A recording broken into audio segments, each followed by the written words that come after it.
같이 묵상 기도하심으로 10월 셋째 주 주일 예배를 살아계신 하나님께 올려드리겠습니다.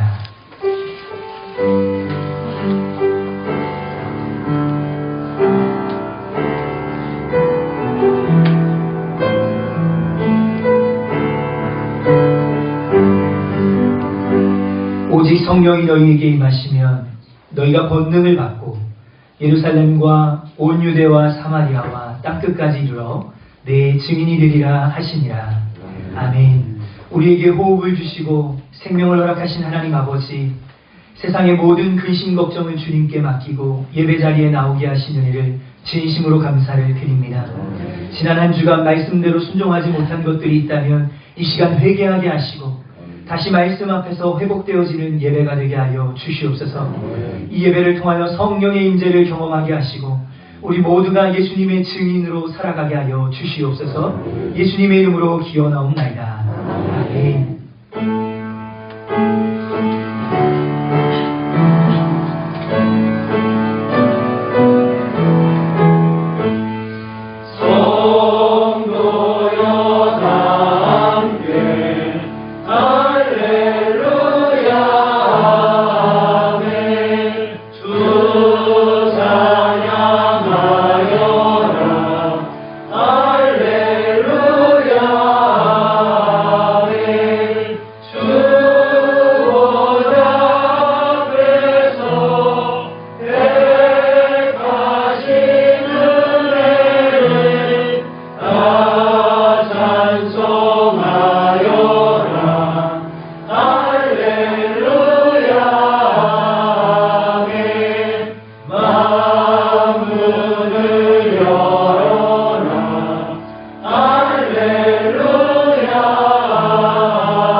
찬송가 뒤에 나와 있는 십계명을 교독하겠습니다. 하나님이 모든 말씀으로 말씀하여 이르시되 나는 너를 애굽 땅 종되었던 집에서 인도하여 낸 내 하나님 여호와니라. 제 일은 너는 나 외에는 다른 신들을 내게 두지 말라. 또 위로 하늘에 있는 것이나 아래로 땅에 있는 것이나 땅 아래 물 속에 있는 것을 어떤 형상도 만들지 말며 그것들에게 절하지 말며 그것들을 섬기지 말아라. 제3은 너는 내 하나님 여호와의 이름을 망령되게 부르지 말라. 제4는 안식일을 기억하여 거룩하게 지키라. 제5는 내 부모를 공경하라. 제6은 살인하지 말라. 제7은 간음하지 말라. 제8은 도둑질하지 말라. 제9는 내 이웃에 대하여 거짓 증거하지 말라. 제10은 내 이웃의 기술을 탐내지 말라. 예수께서 이르시되 내 마음을 다하고 목숨을 다하고 뜻을 다하여 주 너의 하나님을 사랑하라 하셨으니 이것이 주고 첫째의 계명이요 둘째로 보아하니 내 이웃을 내 자신같이 사랑하라 하셨으니 이 두 계명이 곧 율법과 선지자의 강령입니다. 아멘. 전능하사 천지를 만드신 하나님 아버지를 내가 믿사오며 그의 아들 우리 주 예수 그리스도를 믿사오니 이는 성령으로 인도하사 동정으로 나를 인도하시고 본디로 빌라도에게 변함을 받으사 십자가에 못 박혀 죽으시고 장사한 지 4일 만에 죽은 가운데서 다시 살아나시며 하늘에 올라가 전능하신 하나님 우편에 앉아 계시다가 저희로서 산자와 중자를 심판하러 오시리라. 성령을 믿사오며 거룩한 공예와 성도가 서로 통하는 것과 죄를 사하여 주시는 것과 몸이 다시 사는 것과 영원히 사는 소리를 믿사옵나이다. 아멘.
사랑의 하나님께 감사와 영광을 돌립니다.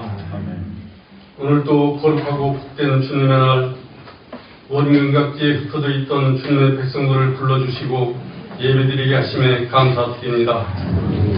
이 시간 우리의 의지보다는 하나님의 섭리와 부르심과 은총으로 나왔습니다. 그만큼 우리의 허물과 죄악의 금을 깨닫게 하시니 감사합니다. 주의 말씀을 따라 순종하며 살게 하고 살겠다고 다짐하고 결단하지만 늘 넘어지고 쓰러지는 우리의 모습을 불쌍히 여기시고 용서하여 주옵소서. 믿음이 없이는 하나님을 기쁘게 할 수 없다고 하셨사온데 우리의 믿음이 어디에 있는지 다시 한번 점검하는 시간 되게 하여 주시옵소서.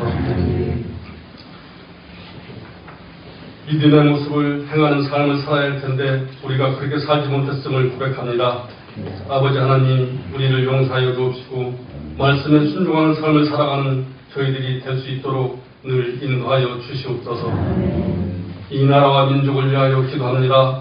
아버지 하나님, 이 세상은 코로나19로 인하여 많은 어려움과 고통 속에 생활하고 있습니다. 이 코로나19를 속히 물리쳐 주시고 우리가 다시 한번 정상적인 삶을 살아갈 수 있도록 회복하여 주시옵소서. 우리의 예배가 다시 회복되어 정상적으로 하나님께 예배드릴 수 있는 그날이 속히 오기를 간절히 간구합니다.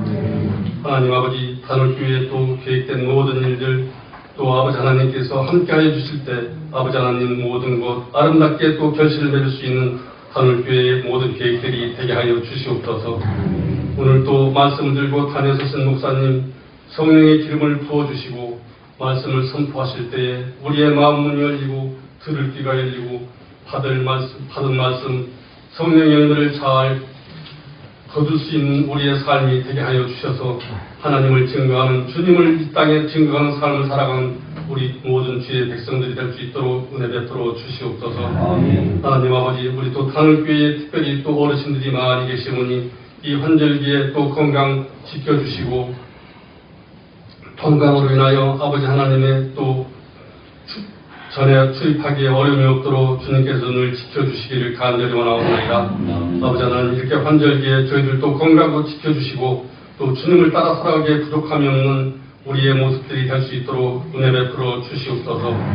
하나님 아버지, 오늘도 목사님을 통하여 선포되는 말씀 우리의 마음밭에 잘 심기오고 은혜 받고 또 돌아갈 수 있는 저희들이 되게 하여 주시옵소서.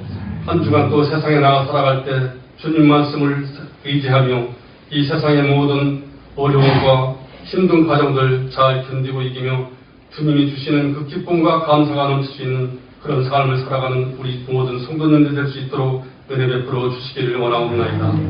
하나님 아버지, 이 또 좋은 계절에 모든 또 자연과 만물이 또 결실을 맺고 또 추수하고 거두어드리는데 우리의 또 신앙생활도 아버지 하나님 말씀에 순종하고 또 잘 지키고 따라 좋은 열매를 맺어 하나님 앞에 설 수 있는 우리의 모든 신앙들이 될 수 있도록 은혜 베풀어 주시옵소서. 하나님 아버지, 이 시간도 또 예배를 위하여 수고하는 모든 손길들 기억하여 주시고 그들의 삶 속에 하나님의 영광이 드러날 수 있도록 아버지 늘 함께하여 주시옵소서. 모든 것 감사드리며 예수님의 이름으로 기도하옵나이다. 아멘.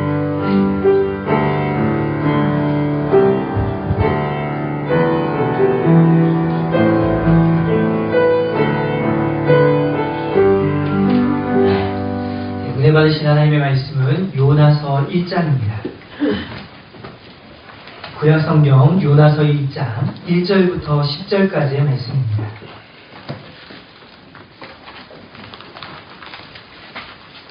구약성경 1287쪽에 있습니다. 기록된 말씀을 저와 여러분이 한 절씩 기록하시고 마지막 절은 같이 읽겠습니다. 말씀을 읽을 때 성령께서 그 심령 가운데 들려주시는 음성을 들을 수 있기를 바랍니다. 1절 제가 먼저 읽습니다. 여호와의 말씀이 아미떼의 아들 요나에게 임하니라 이르시되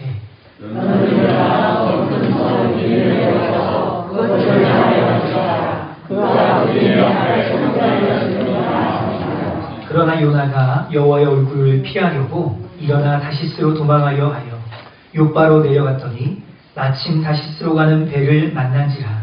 여호와의 얼굴을 피하여 그들과 함께 다시스로 가려고 뱃삭스를 주고 배에 올랐더라. 여호와께서 큰 바람을 바다에 내리시매 바다 가운데 큰 폭풍이 일어나 배가 가로를 이르게 되니라. 사공들이 두려워하여 각각 자기의 신을 부르고 또 배를 가볍게 하려고 그 가운데 물건들을 바다에 던진다. 그러나 요나는 배 위층에 내려가서 누워 깊이 잠이 들지라. 선생님이 배에 가서 이르되 잠자여 잠이냐 일어나서 내 하나님께 구하라. 혹시 하나님이 너를 경하사 망하지 않게 하시리라 하니라. 그들이 서로 이르되 자 우리가 제비를 뽑아 이 재앙이 누구로 말미암아 우리에게 임하였나 알아보자 하고 곧 제비를 뽑으니 제비가 요나에게 뽑힌지라. 우리가 그에게 이르되 청하되 이 재앙이 그 때문에 우리에게 임하였는가 말하라. 내 성이 무엇이며 내가 어디서 왔으며 내가 나라가 어디며 어느 민족에 살아있느냐 하니 그가 대답하되 나는 히브리 사람이요 바다와 육지를 지으신 하늘의 하나님 여호와를 경외하는 자로다 하고 자기가 여호와의 얼굴을 하는 것을 그들에게 말하였고 우리가 주신 좋아하여 이르되 내가 어찌하여 그렇게 하였느냐 하라. 아멘. 준비하신 대로 봉헌하겠습니다.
오곡백과가 익어가는 가을에 우리를 예배 자리에 초청해 주신 은혜를 진심으로 감사드립니다.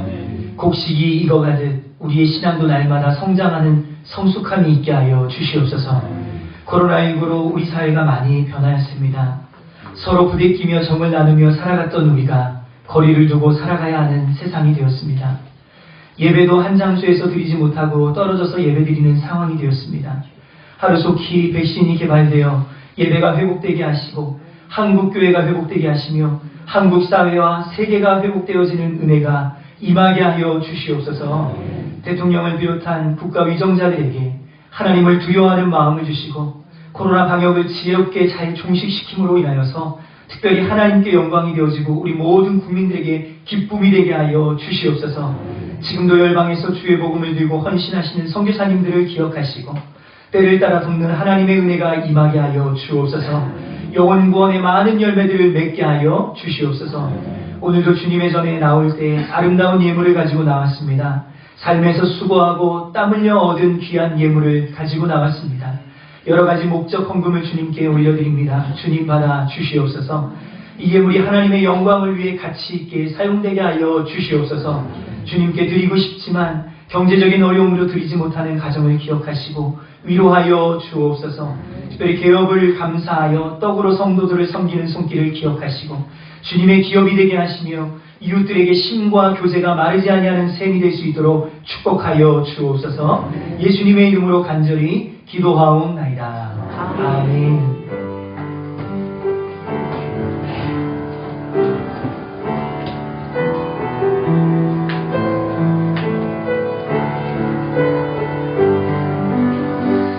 할렐루야. 네, 몇 가지 교회 소식 알려드리도록 하겠습니다.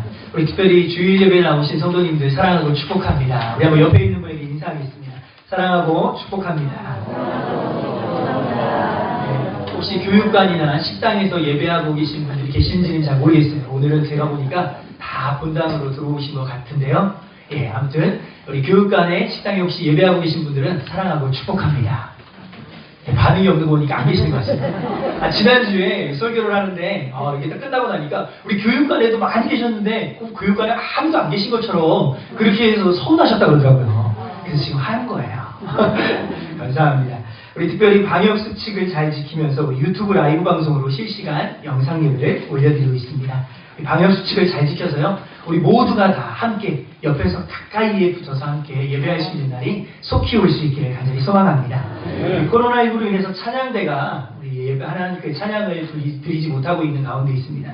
그래서 우리 장로님들과 함께 같이 대화하는 중에 그러면 우리 그냥 주일날 달란트를 가지신 분들 또 혹은 자원에서 이렇게 앞에 나와서 특송으로 하나님 앞에 영광 올려드렸으면 어떻겠냐 이렇게 말씀을 하셔서 제가 주보에는요, 특송을 신청받습니다 이렇게 했더니 또 말씀을 하시는 거예요. 우리 교회는 신청받으면 아무도 안 한다. 아무도 안 한다. 그래서 이게 정해줘야지 하신대요. 그래서 우리 장로님들이 모범을 보이신다고 다음 주에 장로님들께서 특송을 먼저 시작하신다고 합니다. 아멘. 기대되죠? 네. 할렐루야. 그래서 우리 모두가 함께 이 예배 시간에 우리가 사실은 요즘에 너무 교회에 전공자들이 많아요.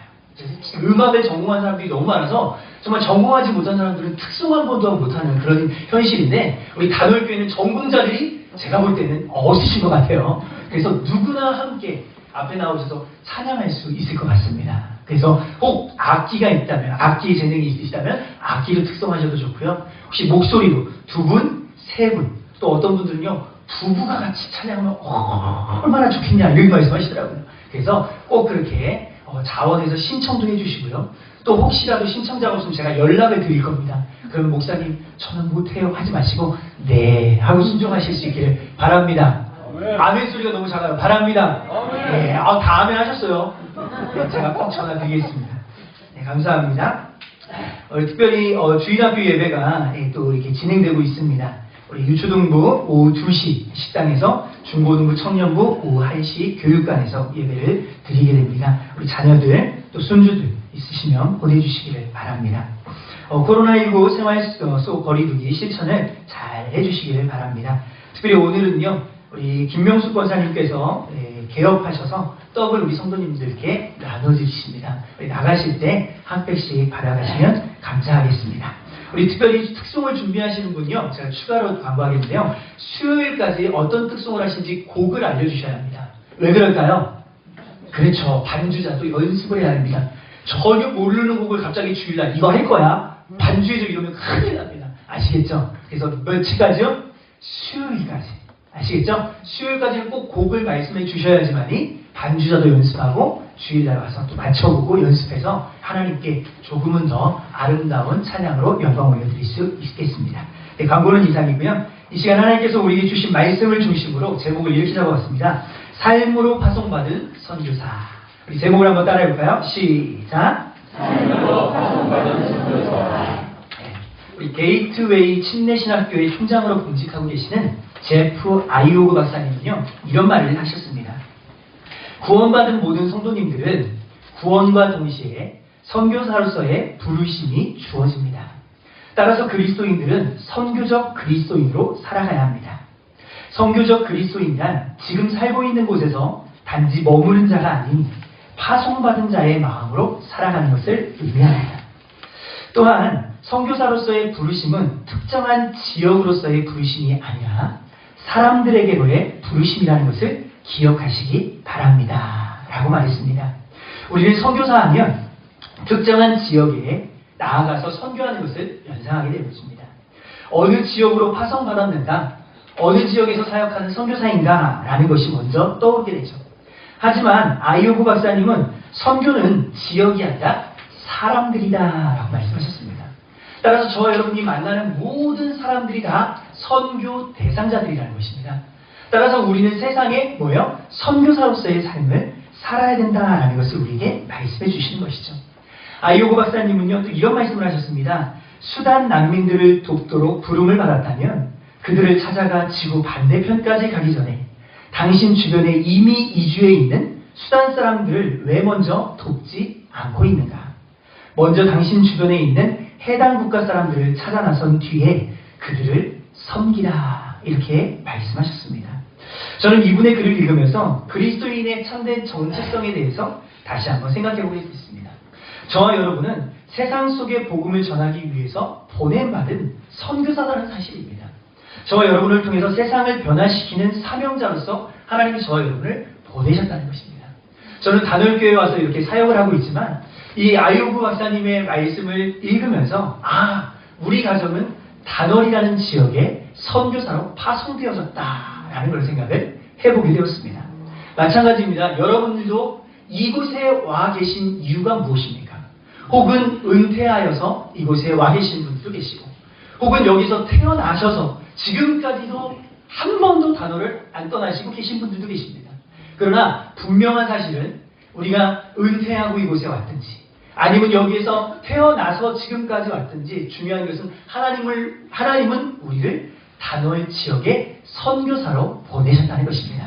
따라서요, 우리 옆에 있는 분들에게 이렇게 인사하면 좋겠습니다. 당신은 삶으로 보냄받은 선교사입니다. 이렇게 인사하겠습니다. 당신은 삶으로 보냄받은 선교사입니다. 아멘. 믿으십니까? 정말 그렇습니까? 아멘. 우리가 함께 읽은 이 본문 요나 1장은요, 하나님의 부르심을 받았지만 그 부르심을 거절하고 자신이 원하는 곳으로 도망가 큰 고난에 빠진 스토리가 기록되어 있습니다. 이 요나의 스토리를 통해서 우리에게 주신 영적 교훈 두 가지를 같이 묵상하기 원합니다. 그 첫 번째는 뭐냐면요, 우리는 하나님의 얼굴을 피할 수 없는 존재들이라는 것입니다. 다시 한번요, 우리는요 하나님의 얼굴을 피할 수 없는 존재들이다. 우리 3절 말씀을 같이 한번 읽어볼까요? 시작. 요나가 여호와의 얼굴을 피하려고 일어나 다시스로 망하여 요가로 달려갔더니 마침 다시스로 가는 데를 만나니라. 여호와의 얼굴을 피하여 그들과 함께 다시스로 가려고 뱃삭을 주고 배에 올라갔다. 아멘. 요나가 다시스로 가는 배에 탄 것은 하나님께서 요나에게 허락하셨던 그 사명을 저버린 행위였습니다. 하나님께서 요나에게 니느웨 성에 가서 회개를 선포하라는 사명을 주셨는데 그는 가고 싶지 않았습니다.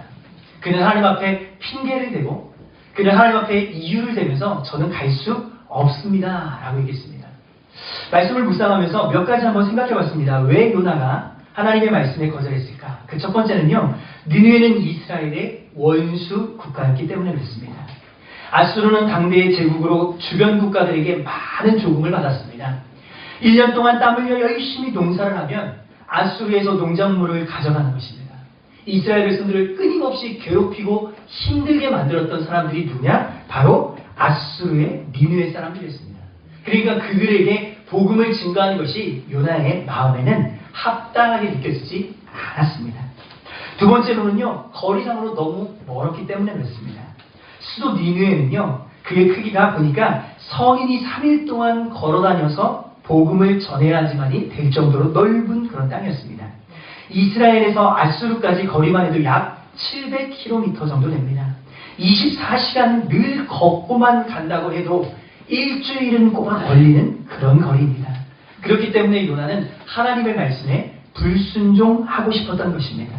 그의 불순종은 그의 마음 가운데 하나님의 뜻이 아닌 인간의 생각, 사람의 마음으로 모든 것을 판단하고 생각했던 것을 우리는 보게 되었습니다. 이런 상황 속에서 특히 요나는 하나님은 자신의 삶과 자기의 인생을 모든 것을 다 보고 계시는데 내가 여호와의 성전이 있는 그곳만 떠나면 하나님이 나를 보시지 않겠다라는 그런 생각을 하게 된 것입니다. 우리는 종종 하나님이 교회 안에만 계시는 것처럼 생활할 때가 참 많이 있습니다. 머리로는요, 하나님은 어느 곳에나 계시는 분이시다라고 알고 있지만 실제적으로 교회에서 예배할 때만 하나님은 나에게 가까이 계시고 우리의 가정이나 우리의 직장이나 우리의 사업장에서는 하나님이 계시지 않는 것처럼 느껴질 때가 많다는 것입니다. 저만 그럴까요? 여러분들도 마찬가지죠. 여러분들도 가정에 가시면 직장에 가시면 하나님이 멀리 계시는 것처럼 느껴질 때가 많이 있습니다. 그러나 성경에서는 한 번도 하나님이 우리와 떨어져 계신 적이 없다라고 말씀하십니다. 여러분 예레미야 23장 23절부터 24절 말씀을 보면 하나님의 눈을 아무도 피할 수 없음을 우리에게 말씀해 주십니다. 23절 24절 같이 한번 읽어볼까요? 시작. 여호와의 말씀이니라. 나는 가까운 데에 있는 하나님이요 먼 데에 있는 하나님은 아니야. 여호와의 말씀이니라. 사람이 내게 보이지 아니하려고 누가 자신을 은밀한 곳에 숨길 수 있겠느냐. 여호와가 말하노라. 나는 천지에 충만하지 아니하냐. 아멘. 하나님은 어떤 분이십니까? 하나님은 우리와 너무나 가까이 계시는 하나님이시다.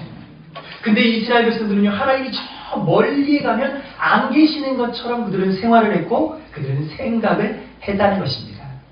우리의 삶에 하나님은 늘 가까이 계시는 줄 믿습니다. 여러분 다윗은요 시편 139편 7절부터 8절까지의 말씀에서 이렇게 고백합니다. 같이 읽어볼게요. 시작. 내가 주의 영을 떠나 어디로 가며 주의 앞에서 어디로 피할까? 내가 하늘에 올라갈지라도 거기 계시며 스월에 내 자리를 펼지라도 거기 계시나. 아멘. 하나님은요 우리의 모든 삶의 영역에서 다 계시는 분이시라는 것입니다. 사람들이 믿든지 믿지 않든지 하나님은 이 세상을 다스리시고 통치하시는 하나님이시라는 거예요. 다윗이요 하늘 위로 올라갈지라도 하나님 그곳에 계시고 스월은 무엇입니까? 지옥이랑 같습니다. 지옥이랑 같은 의미입니다. 지옥 저기 지하 끝에까지 내려갈지라도 거기에도 하나님이 계시는 분이라는 거예요. 그래서 우리는 하나님을 피해서는 어느 곳도 갈 수 없는 그런 존재라는 사실입니다. 하나님이 안 계시는 곳이 없으신 하나님, 우리는 신학적인 용어로 무소부재하신 하나님이다 라고 우리는 고백합니다. 여러분 저와 여러분의 삶에 하나님이 아니 계시는 곳이 없는 줄 믿습니다. 가정에서도 우리 주님 계십니다. 직장에서도요 우리 주님 계셔요. 사업장에서도요 우리 주님이 계십니다. 하나님을 부정하는 친구들을 만난 그 자리에서도 하나님은 살아 역사하신다는 거예요. 사람들의 얄팍한 생각은요 당장 눈에 보이지 않는 하나님을 잠깐 속이면 될 거다. 아니 하나님은 이 순간만큼 잠깐 눈 가려주실 것이다. 아니 보고 계시지 않을 것이다 라는 착각을 하게 됩니다.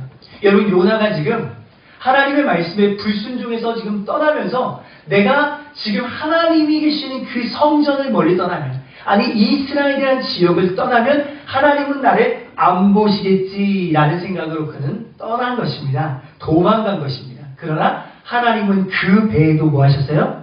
살아서 역사하셨던 것입니다. 특별히 신명기 31장 6절 말씀에 보면요, 이런 말씀이 기록되어 있습니다. 같이 한번 읽어보겠습니다. 시작. 너희는 강하고 담대하라. 두려워하지 말라. 그들 앞에서 떨지 말라. 이는 내 하나님 여호와가 그가 너와 함께 하시며 결코 너를 아니하며 버리지 아니하실 것입니다. 아멘. 특별히 하나님의 놀라운 메시지가 지금 모세를 향해서 이스라엘 백성에게 증거되어진 것입니다. 너희는 두려워하지 말라는 것입니다. 믿지 아니하는 저 가나안 땅에 들어가도 그들에게 주눅들지 말라는 것입니다. 여호와 하나님이 너희와 함께 하시겠다는 것입니다. 너희를 버리지도 않고 뭐 하시지도 않아요? 떠나지도 않으신다는 거예요. 늘 항상 우리와 함께 하신다는 말씀을 우리에게 허락하신 것입니다. 하나님께서 요나를 훈련시키시는 방법을 한번 보시기 바랍니다. 하나님은 요나가 다시스로 가는 배를 탔지만 하나님은 자연현상을 통해서 요나를 흔들어 깨우십니다. 여러분, 요나는요 그 광풍 속에서 배 밑에서 뭐하고 있었어요? 깊은 뭐를 자고 있었어요? 다시 한번요. 깊은 뭐를 자고 있었다고요? 잠을 자고 있었어요. 하나님은 광풍을 통해서 주변 환경을 통해서 요나를 깨우고 계시는데, 영적으로 잠자지 말라고 막 깨우고 계시는데 영적인 깊은 잠에 들어있는 거예요. 우리 사랑하는 성도님들, 우리도 마찬가지입니다. 하나님께서는 우리의 주변의 많은 환경들을 통해서 우리의 잠자고 있는 영혼들을 흔들어 깨우고 계시는 줄 믿습니다. 지금 코로나19 바이러스로 인하여서 한국교회, 지금 잠들어 있는 한국교회를 뭐하고 계시는 거예요? 흔들어 깨우고 계시는 거예요. 다시 한번 본질로 돌아가라. 하나님의 말씀으로 돌아가라. 하나님께서 하나님으로부터 멀어진 것이 있다면 다시 회복하기를 원하신다면 하나님의 메시지가 계속해서 끊임없이 들려오는 것입니다. 우리는 참으로 무딘 존재들입니다. 늘 항상 우리는요, 뭔가가 크게 닥쳐오고 나서 뒤늦게 깨닫는 모습을 많이 발견하게 되어져요. 1994년, 지금으로부터 26년 전인데요. 여러분 기억하십니까? 성수대교가 붕괴된 사고가 있었습니다. 이 사고로요 32명이 사망을 하였고 수많은 사람들이 부상을 당하였습니다. 그런데요, 이 성수대교가 붕괴되기 바로 전에 사실은 많은 징조가 있었다고 합니다. 사고가 일어나기 전날 다리에 금이 생겼지만 그 금을 그냥 철판으로 임시방편으로 그냥 덮어놓기만 했다는 것입니다. 사고 당일에는요, 새벽 6시에 성수대교를 지나가는 운전자가 다리에 틈이 너무 많이 벌어져서 차가 쿵텅쿵텅 한다고 서울시에다가 연락까지 하고 민원까지 넣은 상태라고 합니다. 그러나 이 다리를 통제하고 가지 말라고 막아야 될 시에서는요, 에이 설마 다리가 무너지겠어, 그렇게 튼튼한 다리가 무너지겠어 라고 생각을 했던 것입니다. 10월 21일 오전 7시 48분 48m의 길이가 되는 그 한강다리 완전히 툭 떨어져서 저 그림처럼 밑에 붕괴되고 말았습니다. 이로 인해서 큰 참사가 일어난 것입니다. 사실은요, 이 참사는 예방할 수 있는 참사였어요. 그러나 수많은 사람들의 경고의 메시지를 들어야 듣지 않아요? 듣지 않습니다. 여러분, 우리도 마찬가지입니다. 하나님이 우리의 삶을 통해서요, 수없이 많은 경고의 메시지를 허락하십니다. 그러나 우리는요, 너무나 둔해요. 우리는 너무나도 무뎌요. 영적인 잠에 깊이 자고 있기 때문에 하나님은 우리에게 뭐라고 말씀하시는지를 잘 듣지 못하는 것 같습니다. 저와 여러분요, 하나님께서 이 세상 가운데 사명자로, 다시 얘기하자면 선교사로 부르신 줄 믿습니다. 저와 여러분이요, 타 지역에 가서 선교를 하지 못하지만 우리가 지금 함께 살고 있는 이 지역에서 믿지 아니하는 사람들에게 복음을 증거하는 것, 그것이 우리의 사명이라는 사실입니다. 우리가 직장 생활하는 것, 우리가 사업하는 것, 또 우리가 먹고 사는 모든 일들이 다 하나님께서 우리와 하여금 선교하기 위해서 우리에게 그 직업을 주시고 그 직장을 주시고 그 사명을 감당하게 하신다는 사실입니다. 만약에 우리가 그 사명을 잃어버린다면, 우리가 만약에 그 하나님께서 우리에게 주신 그 목적을 우리가 상실해버린다면 우리의 인생에, 우리의 삶에 큰 광풍이 찾아올 것입니다. 큰 흔들림이 있을 것입니다. 그러나 우리가 다시 한번 하나님은 우리에게 주신 그 사명, 뭐예요? 복음을 증거하는 것. 사도 바울이 얘기했던 것처럼 사나 죽으나 우리가 누구의 것이에요? 하나님의 것입니다. 너는 때를 얻든지 못 얻든지 주의 복음을 전파하라고 말씀하셨던 그 말씀이 선교사님들에게 하신 말씀이 아니라 목사들에게만 하신 말씀이 아니라 바로 저와 여러분에게 하신 줄 믿습니다. 우리 옆에 있는 분에게 이렇게 말씀해요. 당신에게 하신 말씀입니다. 이렇게 인사하겠습니다. 당신에게 하신 말씀입니다. 또 옆에 있는 분은요. 저에게 하신 말씀입니다. 이렇게 인사하겠습니다. 잘 안 하시는 것 같아요. 이제. 처음에는요. 제가 다 왔고 설교할 때 막 신선해서 막 딱 하자 그러면 딱딱딱 하시더니 이제 너무 자연스러워서 안 하시는 것 같아요. 다시 한번 옆에 보시세요. 저에게 하신 말씀입니다. 이렇게 하겠습니다. 네. 우리가 예수 그리스도를 전하는 일, 정말 우리의 목숨을 걸고 전해야 될 줄 믿습니다. 우리가 살아 숨쉬는 것은요, 예수님을 증거하기 위해서 우리에게 생명을 더해 주실 줄 믿습니다. 저와 여러분의 삶 속에서 복음을 전하는 선교사의 사명을 잘 감당할 수 있기를 예수님의 이름으로 축복합니다. 두 번째는요, 제비는 사람이 뽑지만 주관은 하나님이 하십니다. 다시 한번요, 제비는 누가 뽑아요? 사람이 뽑지만 주관은 하나님께서 하신다는 것입니다. 우리 7절 말씀 같이 한번 읽어볼까요? 시작. 자, 우리가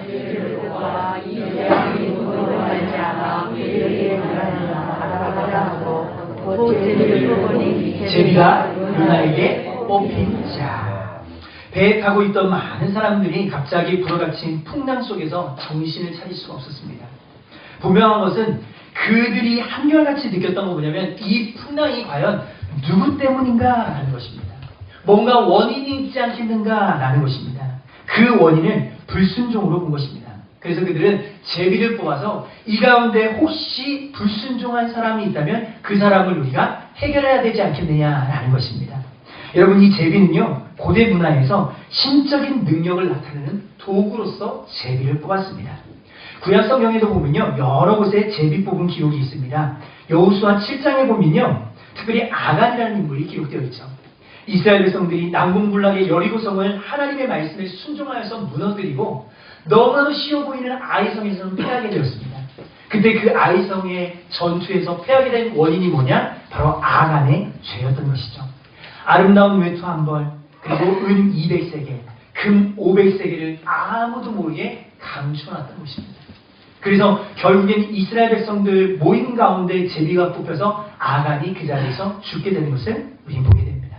여호수아서 7장 16절부터 18절까지인데요. 우리 16절은 여성분들이, 17절은 남성분들이, 18절은 같이 한번 읽겠습니다. 16절 여성분들부터 시작. 이에 여호수아가 아침 일찍 일어나서 이스라엘을 그의 처사대로 가까이 나오게 하였더니 유다가 뽑혔고, 남성분들이요, 유다 족속을 가까이 나오게 하였더니 세라 족속이 뽑혔고, 세라 족속의 각 남자를 가까이 나오게 하였더니 삽디가 뽑혔고, 다 같이요, 삽디의 가족 각 남자를 가까이 나오게 하였더니 유다 지파 세라의 증손이요 삽디의 손자요 갈비의 아닌 아간이 뽑혔더라.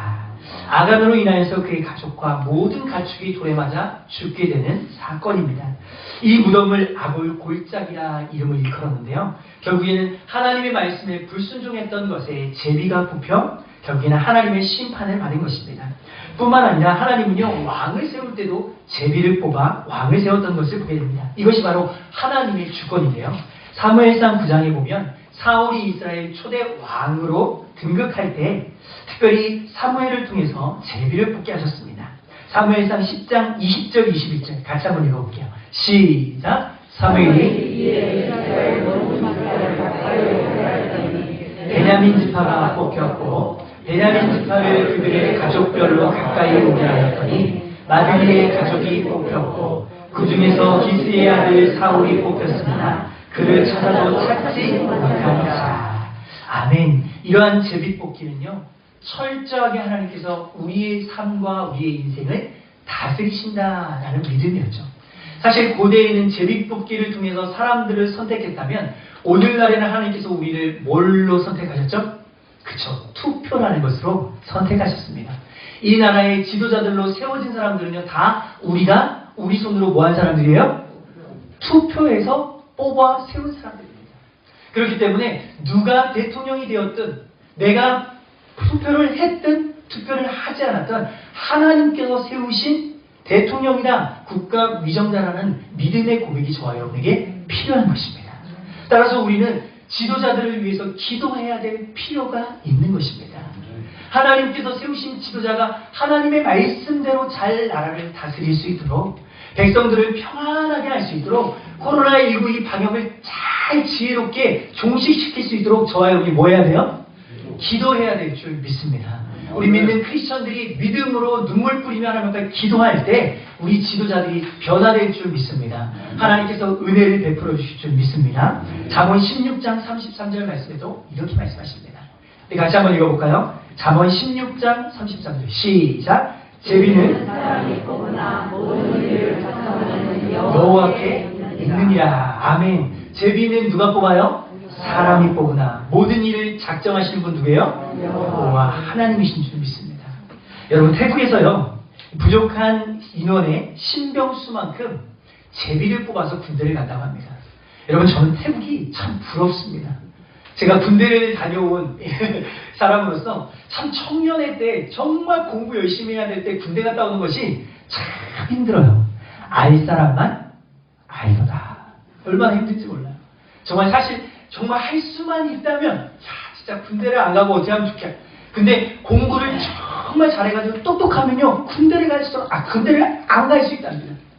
근데 저는 똑똑하지가 못해서 군대를 다녀왔습니다. 아마 조금 빽이 있으면 군대를 안 갈 수도 있었을 것입니다. 그러나 저는 조금 빽이 없었습니다. 근데 태국에는요 이렇게 군인들을 뽑을 때 제비를 뽑아가지고요 군대를 보낸다고 합니다. 태국이 왜 그럴까요? 왜 다 군인들이 돼야 될까요? 군인들이 되려고 할까요? 군인들이요 사회의 중상층의 거의 대우를 받기 때문에 군대를 누구나 가려고 한답니다. 그래가지고요 제비를 딱 뽑는데요 그 안에 이 빨간색 종이와 검정색 종이를 집어 넣는다고 합니다. 그래서 빨간색 종이를 딱 꺼집어내면 뭐예요? 야, 이 사람은 군대 갈 수 있는 거예요. 합격! 검은색 종이를 딱 빼면요 불합격! 딱 이래가지고요 빨간색 종이를 딱 뽑으면 모든 사람들이 막 화난답니다. 딱 군대 간다고. 그리고 검정색을 딱 꺼내면 사람들이 우울해지는 거죠. 아, 나 군대 가는데 군대 못 갔다. 그러면서 제비 뽑기를 통해서 군인들을 징집한다고 합니다. 여러분, 이런 것들을 볼 때 참 재미있다고 생각하지만 그들은 그 제비 뽑기가 곧 누구예요? 그들이 믿지는 않지만 어떤 절대자의 뜻이 거기에 있다라는 그런 믿음을 그들은 가지고 있는 것입니다. 그래서 그들이요 만약에 빨간색을 뽑았다고 해서 그들이 막 나는 가야 되겠다, 안 가야 되겠다 막 이러지 않고요. 그들이 검정색을 뽑았다고 해서 나는 꼭 가야 될 거야 이렇게 안 하고요. 그들이 뽑은 대로 뭐예요? 순응한다는 것이죠. 뽑은 대로 순종한다는 것입니다. 물론 우리 오늘날에 제비뽑기를 통해서 하나님의 계시를 받지는 않습니다. 하지만 저와 여러분에게 나타난 모든 것들이 다 하나님의 계획하신 줄 믿습니다. 제가 이렇게 담임 목사로 단월교회에 청빙되어서 온 것도 여러분들이 투표를 통해서 세우신 것이고, 또 여기에 많은 직분자들이 계시는데 이 직분자들 또한 누가 뽑은 거예요? 저기 교회에서 뽑았나요? 아니죠. 저쪽 교회에서 뽑았나요? 아니죠. 누가 뽑은 거예요? 우리 교회에서 우리 성도들이 우리 중직자들을 뽑은 것입니다. 세운 것입니다. 그렇기 때문에 하나님의 뜻으로 받고 우리가 서로 사랑하고 존경하는 우리의 모든 삶이 될 수 있기를 예수님의 이름으로 축복합니다. 제비는 사람이 뽑지만 그 작정하시는 분은 하나님이신 줄 믿습니다. 이 진리를요 우리의 삶 가운데 복음을 증거하는 걸로 적용하자면 사도 바울은 어느 곳에 가든지 하나님의 복음을 증거했습니다. 그래서 믿지 아니하는 자들에게 하나님의 복음의 메시지를 증거했어요. 그런데 사울에게 있었던 철저한 원칙이 하나 있었어요. 그건 뭐냐? 복음은 내가 전하지만 그 복음을 듣는 사람으로 하여금 변화되게 하고 거듭나게 하고 구원에 이르게 하는 건 누가 하시는 거라는 거예요? 하나님이 하신다는 것입니다.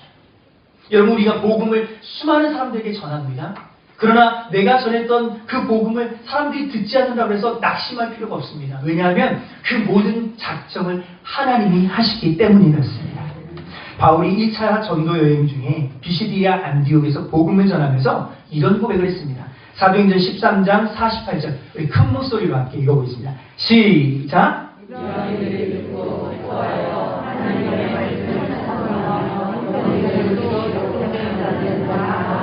아멘. 이방인들에게 복음을 증거했습니다. 그러나 그 이방인들 중에는요, 듣는 사람도 있었고 듣지 않는 사람들도 있었다는 것입니다.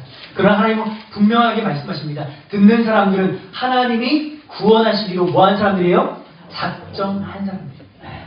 여러분, 저와 여러분의 삶에 하나님이 삶의 그 삶으로 파송하셔서 우리를 선교사로 다 세우셨습니다. 그렇다면 우리가 믿지 않는 사람들에게 복음을 증거해야 하는 건 우리에게 책임이 있는 것입니다. 그들이 듣든지 듣지 않든지 복음을 증거하고 예수님을 전하는 저와 여러분의 삶이 될 수 있기를 간절히 소망합니다. 저는요, 목사이고 또 제가 만나는 분들은 다 믿는 분들을 참 많이 만나요. 근데 제가 성도님들의 사업장에 가보니까, 정말 성도님들의 그 직장에서 가보니까 정말 성도님들은 수많은 사람들을 만나요. 특별히 믿지 않는 사람들을 너무너무 많이 만난다는 것을 제가 경험하게 되었습니다.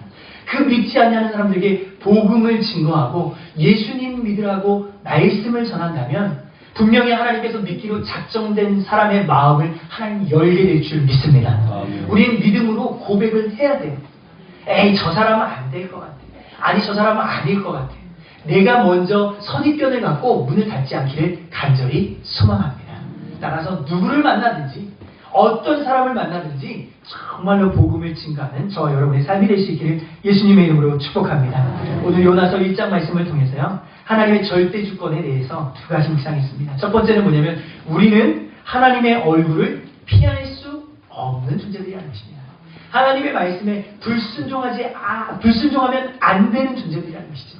하나님의 말씀에 순종할 수밖에 없는 그런 존재들이라는 것입니다. 왜냐하면 우리는 하나님의 얼굴을 피할 수 있는 곳이 단 한 군데도 없기 때문에 그렇습니다. 두 번째는요, 제비는 사람이 뽑지만 주관은 하나님이 하신다는 것입니다. 우리가 복음을 증거하는 것, 우리가 선교하는 것, 수많은 사람들에게 복음을 전하지만 모든 사람들이 돌아오는 것은 아닙니다. 하나님께서 작정하신 사람들이 마음을 열고 예수 그리스도를 받아들이게 되는 것입니다. 이와 같은 믿음을 가지고 우리가 세상에 나가서 정말 삶으로 파송받은 선교사의 삶을 저와 여러분이 다 살아갈 수 있기를 예수님의 이름으로 축복합니다. 이번 한 주간 살면서 내가 만나는 사람들에게 한 사람 이상씩 반드시 복음을 증거할 수 있기를 예수님의 이름으로 축복합니다. 말씀을 듣기만 하여 지키지 않는 사람들은 뭐하는 사람이에요? 자기를 속이는 자라고 했습니다. 여러분, 말씀을 들었다면 그 말씀을 반드시 뭐 해야 될까요? 지켜야 합니다. 옆에 있는 분에게 인사하겠습니다. 지킵시다. 한 사람 이상씩 전도합시다. 전도가요, 꼭 이렇게 모시고 와야지만이 전도가 아니라 내가 예수 그리스도를 전하는 것 그 자체가 전도인 것입니다. 알게 모르게 하나님의 은혜가 우리를 통해서 이 단월 지역에 또한 이 대한민국 모든 나라 가운데 또한 열방 가운데 복음이 증거되어질 수 있기를 예수님의 이름으로 축복합니다. 기도하겠습니다. 존귀하신 하나님 아버지, 우리들이 주의 얼굴을 피해서 어디로 갈 수 있겠습니까? 하나님은 어느 곳에든지 계시고 하나님께서는 아니 계시는 곳이 없으신 줄 믿습니다. 우리가 죄를 짓는다면 그 죄를 짓는 그 가운데도 하나님이 계시는 줄 믿습니다. 하나님, 우리가 하나님께서 살아계심을 늘 항상 기억하게 하여 주시고 하나님과 함께 동행하는 우리의 삶이 되게 하시며 하나님의 말씀에 순종하는 삶이 되게 하여 주옵소서. 때를 얻든지 못 얻든지 복음을 증거하는 주의 사람들이 되게 하여 주옵소서. 우리의 삶을 통해서 오직 예수 그리스도를 증거하는 선교사의 삶을 살게 하여 주옵소서. 예수님의 이름으로 간절히 기도하옵나이다. 아멘.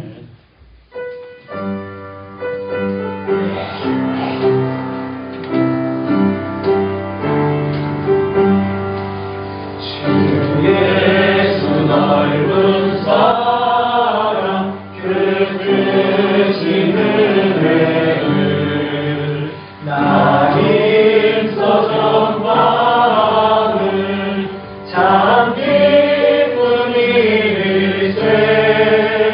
주